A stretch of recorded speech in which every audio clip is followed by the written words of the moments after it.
नमस्कार दोस्तों। ऋषिकेश, जहां पर दुनिया भर के कोने कोने से आए दिन लोग छुट्टियां मनाने के लिए पहुंचते हैं। कहा जाता है ऋषिकेश में जो एक्सपीरियंस मिलता है वो इस दुनिया में कहीं पे भी नहीं मिल सकता। रिवर राफ्टिंग की बात कह लो, संगम नदी की बात कह लो, या फिर खूबसूरत पहाड़ियों के नज़ारे की बात कह लो, इसका तोड़ कहीं पर भी नहीं। ये तो सबको ही पता है, ऑब्वियसली। मैं क्या बता रहा हूँ इसमें, कुछ नया तो है नहीं। लेकिन आज मैं आपको एक ऐसी घटना की कहानी सुनाने जा रहा हूं जो आप लोगों ने कभी नहीं सुने होंगे। ये एक ऐसी घटना है जो ऋषिकेश के एक ऐसे कोने में घटी थी जिस कोने की जानकारी तो रेयरेस्ट ऑफ द रेयर लोगों को होगी। बहुत ही कम, मतलब मैं ये कह सकता हूँ 1000 में कोई एक व्यक्ति ऐसा होगा जिसको इस जगह के बारे में पता होगा। यहां तक कि ऋषिकेश के खुद के वहां के लोग इस जगह के बारे में नहीं जानते होंगे। इस जगह का नाम है छाया घाट। इस घाट में हर एक व्यक्ति नहीं पहुंच सकता। जो कोई भी पहुंचता है उसे कुछ ऐसे एक्सपीरियंसेस मिलते हैं जो अतुलनीय और असंभव टाइप के लगते हैं। कई लोग इन एक्सपीरियंसेस को बहुत ही ज़्यादा डरावना समझते हैं, तो कई लोग ऐसे एक्सपीरियंसेस को बहुत ही ज़्यादा अच्छा समझते हैं। अब क्या होते हैं एक्सपीरियंस, आप ये कहानी समझेंगे, सुनेंगे, तभी आपको डिटेल में समझ में आएगा। तो भाई, आज से लगभग 3 साल पहले की बात है, सन 2022। मुंबई में रहने वाले 4 पक्के दोस्त, एक का नाम था श्वेता, एक का नाम था आदित्य, एक का नाम था नेहा और एक का नाम था सिद्धार्थ। ये चारों प्लान बनाते हैं कि भाई ऋषिकेश घूम के आएंगे। इन चारों को रिवर राफ्टिंग का बड़ा शौक था और ऐसी कोई जगह ये घूमने नहीं गए थे जैसी ऋषिकेश है। तो इसीलिए ये लोग बहुत समय से प्लान कर रहे थे, लेकिन 2022 में ये लोग अपने प्लान में झंडे लगा देते कि जा रहे हैं तो जा रहे हैं, अब दुनिया में कोई नहीं रोक सकता। ये लोग भाई लिटरली वहाँ पे पहुँच गए अपनी डिसाइड की हुई डेट में। अब जैसे भी पहुँचना था, जिस साधन से ही पहुँचना था, ये लोग अपने साधन से पहुँच गए। हाँ, इनकी खुद की पर्सनल गाड़ी नहीं है, ठीक है भाई। ऋषिकेश में इन लोग एक होटल ले लेते हैं। भाई ऋषिकेश के होटल का तो एक वीडियो भी बहुत ज़्यादा वायरल हुआ है, आप लोगों ने देखे होंगे कि जिस होटल में 4-5 लड़के रुके हुए थे, उस होटल में उनको एक आत्मा दिखाई दी थी, एक आवाज़ सुनाई दी थी। वो लिटरली रील में बहुत वायरल हुआ था, आपने देखे होंगे बेशक। तो ऐसे कई होटल है वहाँ पे भाई, जो है ऐसे ऐसे एक्सपीरियंस करवा देते हैं। सिर्फ ऋषिकेश नहीं, दुनिया के हर एक कोनों में ऐसी जगहें होती है। तो हाँ, मैं क्या बता रहा था, ये लोग डिसाइड की हुई डेट में अपनी पर्सनल गाड़ी से तो नहीं, ट्रेन के या प्लेन के साधन से ऋषिकेश में अपने डिसाइड किए होटल में ये पहुंच गए हैं। अब सोचते हैं कि हम शुरुआत नीलकंठ महादेव मंदिर से करेंगे और फिर आसपास की जितनी भी जगह है बहुत अच्छे से एक्सप्लोर करेंगे और आखिरी दिन रिवर राफ्टिंग का मज़ा उठाएंगे और फिर यहाँ से हम आगे निकल जाएंगे। फिर मुंबई वापस जाना है या फिर कहीं और, हम उसी दिन प्लान करेंगे।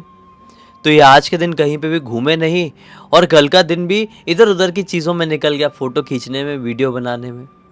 शाम के आसपास का वक्त हो चला था, मतलब पूरा तो शाम नहीं, लेकिन यही कोई 3:30-4 के आसपास का समय हो रहा था दोपहर के। शाम कुछ ही देर में हो जाती ना, इसलिए शाम के आसपास का वक्त हो चुका था, मैं ये बता रहा हूँ। तो हाँ, 3:30-4 बजे ये लोग बोलते हैं कि चलो अब जो अपन ने प्लान बनाए थे उसको शुरू करते हैं, उसको स्टेज में लाना शुरू करते हैं। हम लोग नीलकंठ महादेव के मंदिर के दर्शन करने के लिए चलते हैं। वो लोग चले गए। अब जहाँ पर ये लोग रुके हुए थे ना, वहाँ से नीलकंठ महादेव मंदिर कोई बहुत दूर नहीं था। हाँ, थोड़ा सा दूर था, लेकिन इन लोगों ने बोले कि यार भाई, हम लोग एडवेंचर करने आए हैं तो थोड़ा तो हम लोग पैदल चल सकते हैं।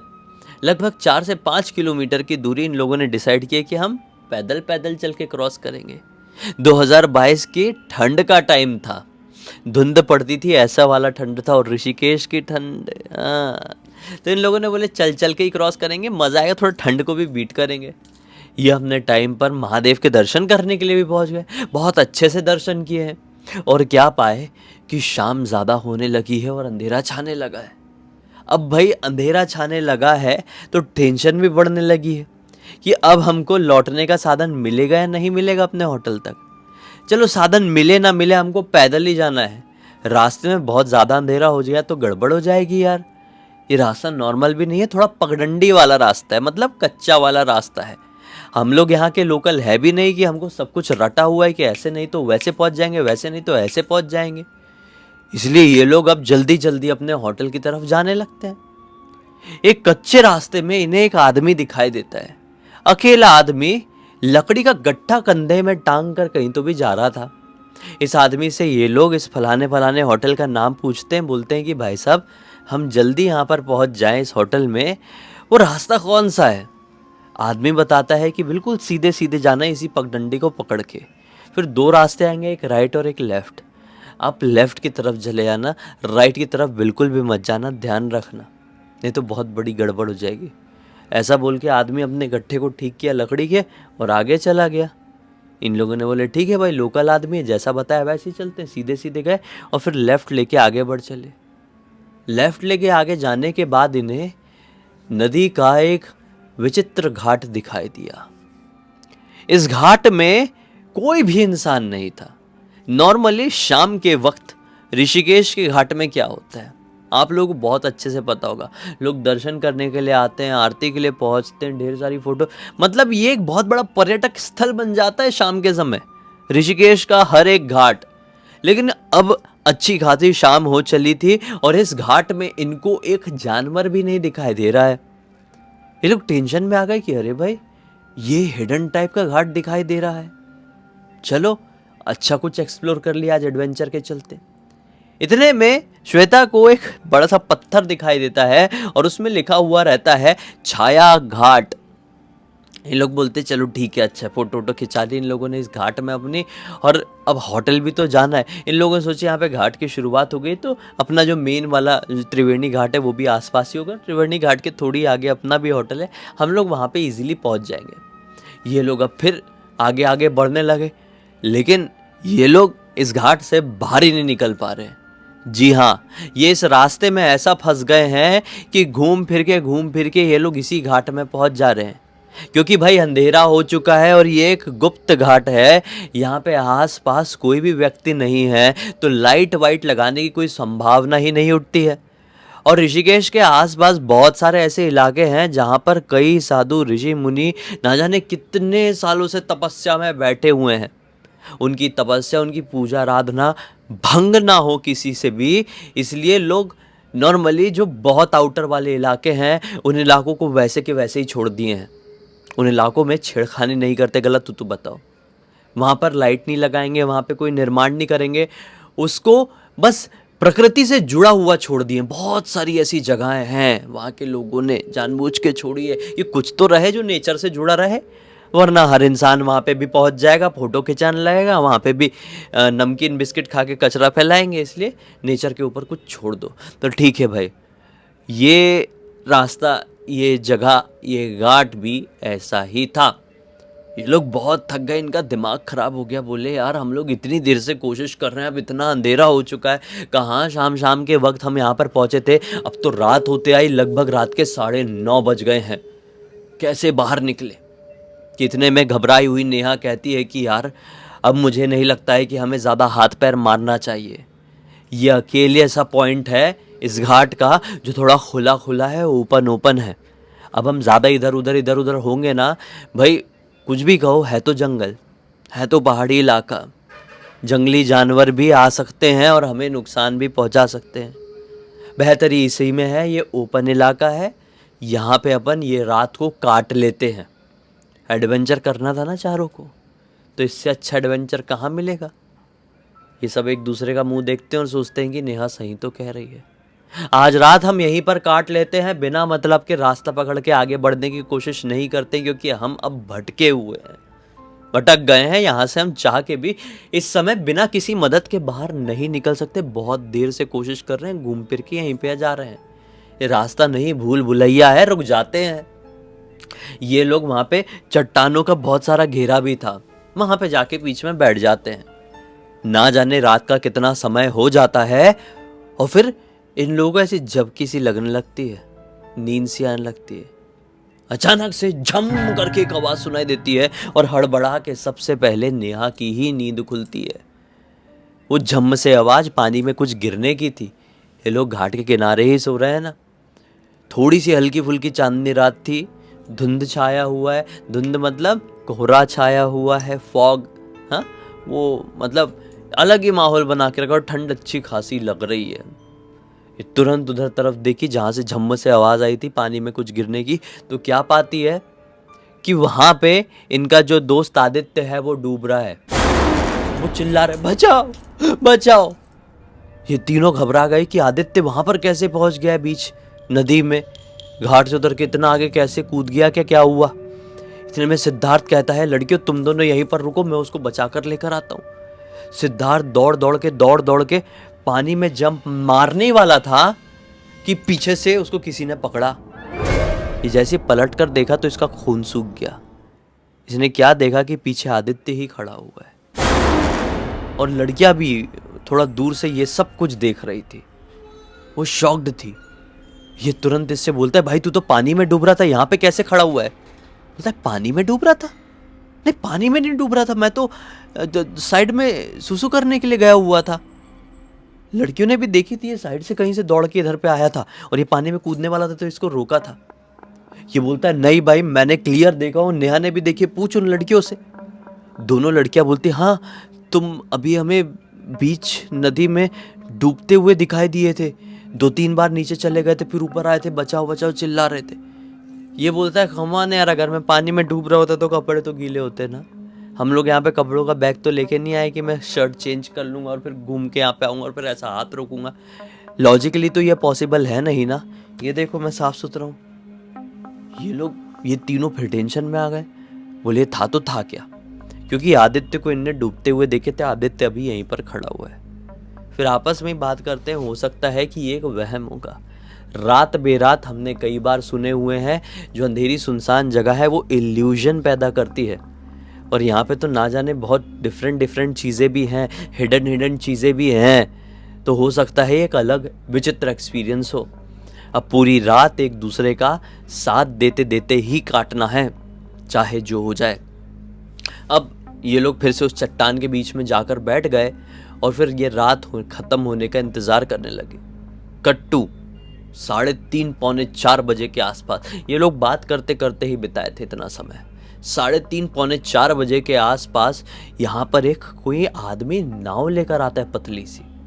जी हाँ, सफ़ेद कलर के कपड़े पहना हुआ था, लंबे से बाल थे उसके, जैसे जटा वाले बाल जो होते हैं ना, ऐसे जटा वाले बाल आप लोगों ने देखे होंगे। दाढ़ी मूंछ थी, जैसे कि कोई साधु बाबा हो। वो ऐसे नाव चलाते हुए आता है इस तरफ, एकदम गोरा चिट्टा, आधा फॉरेनर टाइप का दिख रहा था। इन लोगों के पास रुकता है, क्या हुआ बच्चों, हो गए हो क्या, कहाँ रहते हो, कहाँ से आए हुए हो। तो ये हड़बड़ा के, अभी चारों लोग, इनको मदद की तो ज़रूरत है और बहुत ठंड बढ़ चुकी है। 3:30 पौने 4 बजे तो बर्फ़ में जमा देने वाली ठंड के मौसम में भाई। और इनके पास ओढ़ने पहनने को ऐसा कोई साधन नहीं, क्योंकि ये लोग बीच जंगल में तट में फंसे हुए हैं। तो तुरंत बोलते हैं कि ऐसी ऐसी बात हो गई है और ये छाया घाट में हम फंस गए हैं, हम कैसे निकलें। तो आदमी बोलता है तुम्हारी सबसे बड़ी गलती जो तुम छाया घाट में आ गए। ये बोलते क्या गलती बताओ ना। तो आदमी मुस्कुराता है और बोलता है अरे छोड़ो ना, क्या करोगे ये सब कुछ जानकर, सिर्फ इतना बता देता हूँ कि जहाँ पर तुम इस वक्त हो, घाट के जिस तरफ तुम हो उस तरफ अगर कोई आ जाए तो सही सलामत अपने घर वापस नहीं लौट पाता है। अगर तुम्हें इस घाट से पीछा छुड़ाना है, बचकर निकलना है, तो घाट के उस पार जाना होगा। ये एक मायावी घाट है। नदी में डूबकर जिस किसी की भी मृत्यु होती है, उनकी आत्माएं कुछ समय तक इसी घाट में भटकती रहती है। इस घाट में कोई साधारण व्यक्ति नहीं आ पाता है, बल्कि वही आ पाता है जिसके कुछ पिछले जन्म के कर्म बचे हुए रहते हैं, जिसका कुछ तो भी अधूरा छूटा हुआ रहता है, वही इस घाट तक पहुंचा रहता है। तुम चारों में से किसी ना किसी का तो कुछ ना कुछ अधूरा छूटा हुआ है, तभी तुम इन आत्माओं के गुप्त छाया घाट में यहाँ पर खड़े हुए हो, सिर्फ एक व्यक्ति की वजह से। ये घबरा गए, ठंड तो वैसी लगी हुई थी, अंदर से कांपने लगे। बाबा जी हमको बचा लीजिए, आप नाव से दूसरी तरफ ले चलिए ना, आप ही तो बोल रहे हैं इस पार जो खड़े रहेगा वो बच नहीं पाएगा, दूसरी पार ले चलिए, जितने पैसे बोलेंगे आप हम देने के लिए तैयार हैं। आदमी बोलता है ठीक है, तुम लोग नादान हो, मासूम हो, इसलिए मैं तुम्हारी मदद किए देता हूँ। देखो, अभी छोटी सी नाव है, एक साथ 4 के 4 तो बैठ नहीं पाओगे, तो एक एक को लेकर मैं दूसरे तरफ जाऊंगा। तैयार हो तो बोलो, लड़का हो या लड़की हो, एक एक ही बैठेगा मेरे नाव में। ये बोलते कि ठीक है हम तैयार हैं। क्या होता है, सबसे पहले लड़की बैठी, नेहा बैठ गई। नेहा को वो दूसरी तरफ, मतलब ये नदी बहती है ना बीच में, तो ये एक तरफ का घाट हो गया, दूसरी तरफ का घाट हो गया, तो इस तरफ छाया घाट से ले जाके वो इस तरफ में उधर उतार दिया। फिर नेहा को, फिर श्वेता को उतार दिया, फिर आदित्य को उतार दिया, फिर सिद्धार्थ को लेकर, वो आखिरी सिद्धार्थ बचा हुआ है, सिद्धार्थ को लेकर वो इस तरफ आ रहा है इनके तरफ, कि बीच में रोक दिया इसने नाव। ये बोल रहा है सिद्धार्थ, बाबा जी चलिए उस तरफ चलिए, मेरे दोस्त लोग हैं। तो बाबा जी इसके तरफ देखता है और बड़ी विचित्र सी हंसी हंसने लगता है। इसकी हंसी से पूरा इलाका गूंज पड़ता है। अंधेरा तो था, ठंड तो थी, अब ये करे तो करे क्या, पानी में भी नहीं कूद सकता, इसका तो दिमाग काम नहीं कर रहा है। बाबा वो नाव के दोनों ऐसे कोने पकड़ता है और नाव ऐसी ऐसी ऐसी ऐसी करके हिलाने लगता है। लहरें भी बढ़ जाती है और नाव झपाक से पलट जाती है। जैसे ही नाव पलटती है, बाबा सिद्धार्थ का पैर पकड़ के पानी के नीचे खींचने लगता है और उसको डुबा के मारने की कोशिश करने लगता है। उसका पूरा दम निकले जा रहा था। बाबा का शरीर और भी ज्यादा भयानक और भी ज्यादा ताकतवर लग रहा था। वो अभी भी हंसे ही जा रहा था, जैसे ये नॉर्मल इंसान नहीं बल्कि एक राक्षस हो। वो किसी भी कंडीशन में सिद्धार्थ को मारने की पूरी कोशिश में था, और बदकिस्मती से ये जो 3 थे, इन लोगों को तैरना नहीं आता था। सिद्धार्थ को ही तैरना आता था, लेकिन फिर भी वो इस बूढ़े बाबा के चंगुल से खुद को बचा नहीं पा रहा था। फिर अचानक से झमाक से फिर से एक आवाज आती है और सिद्धार्थ को ऐसा लगता है किसी ने उसके बाल पकड़ के खींचा है, घसीटा है पानी में। घसीटते हुए इसको एक आदमी, ये जो 3 लड़के लड़कियां इसके दोस्त जो खड़े हुए थे, उसी तरफ लेकर गए। ये भी कोई साधारण आदमी नहीं, ये भी बाबा ही था समझ लो। उसने ऊपर कुछ नहीं पहना है, बेयर बॉडी, नीचे धोती लपेटा हुआ है पीले कलर की, और जटा जैसी बांधा हुआ है, दाढ़ी मूछें बड़ी बड़ी, अच्छा खासा हेल्दी, बिल्कुल ठंड का एक बूंद नहीं लग रहा है इसको। इन चारों को बड़े ध्यान से देखता है, सिद्धार्थ को ध्यान से देखता है। सिद्धार्थ को तो पूरा पानी वानी भर गया था, थोड़ा सीपीआर वगैरह देते हैं इसके दोस्त लोग, वो थोड़ा होश में आता है। बाबा अभी भी खड़ा था। ये लोग पैर वैर पकड़ लेते, बाबा आपका बहुत बहुत धन्यवाद। ये पता नहीं कौन था, किस प्रकार का वो इंसान था, मारने की कोशिश किया हमारे दोस्त को, हम तीनों की मदद कर दिया। पता नहीं सिद्धार्थ ने उसका क्या बिगाड़ दिया था, उसको मारने की कोशिश किया, फिर आप गए तो फिर वो पानी के अंदर ही गायब हो गया। बाबा बहुत बहुत धन्यवाद आपका। ये बोलते हैं कि मूर्ख हो तुम लोग, जो उस छलावे को एक बाबा, एक मददगार समझ लिए थे। वो छलावा था, राक्षस था, शैतान था। जिन आत्माओं की उसने बात किया था, उस घाट में जो आत्माएं घूमती है, जिन आत्माओं की उसने बात किया था, वो भी उन्हीं में से एक था।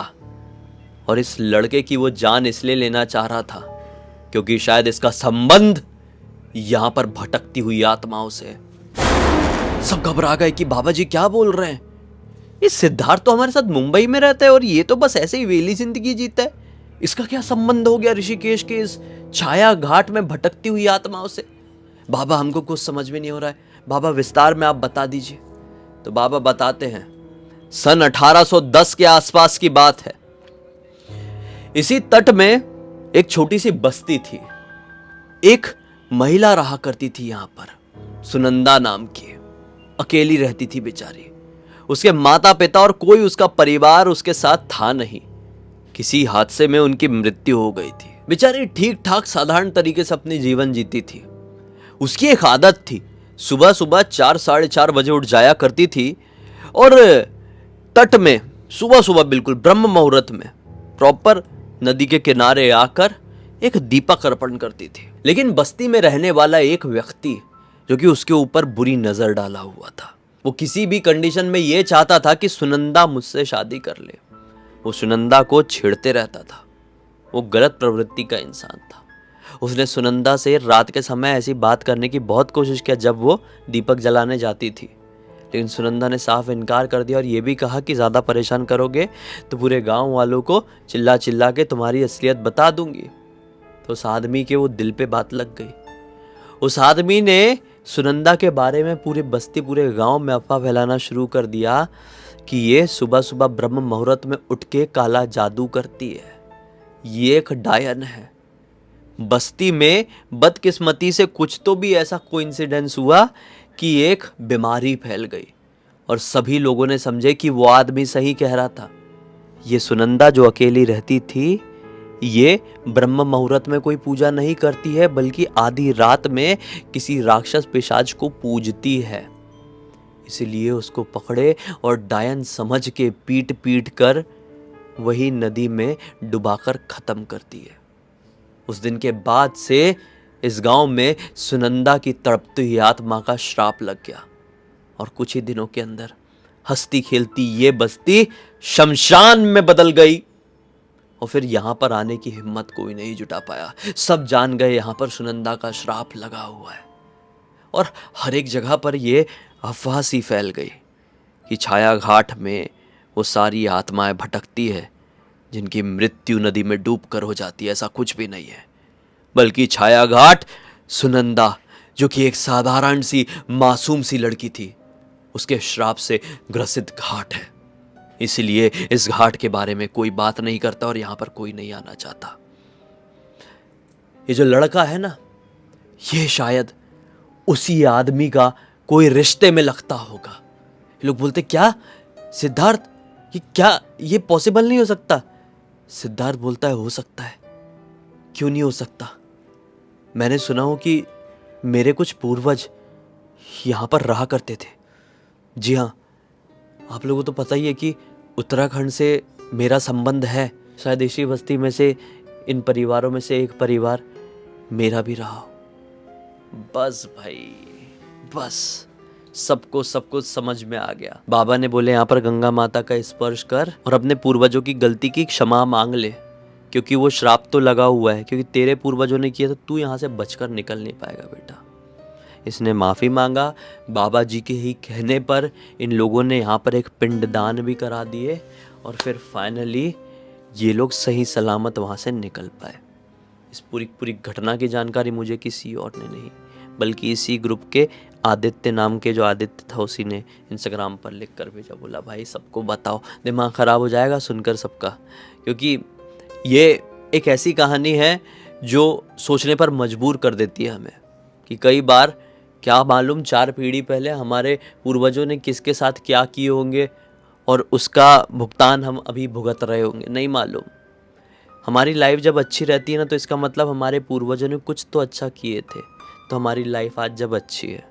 कई बार जो हमारे साथ सब बिगड़ रहा होता है, हमें समझ में नहीं आता ना कि ऐसा क्यों यार, हमने क्या बिगाड़े, हम इतनी मेहनत करते, हम सब कुछ अच्छा करते, तो कुछ आगे क्यों नहीं हो पा रहा है हमारा सिस्टम।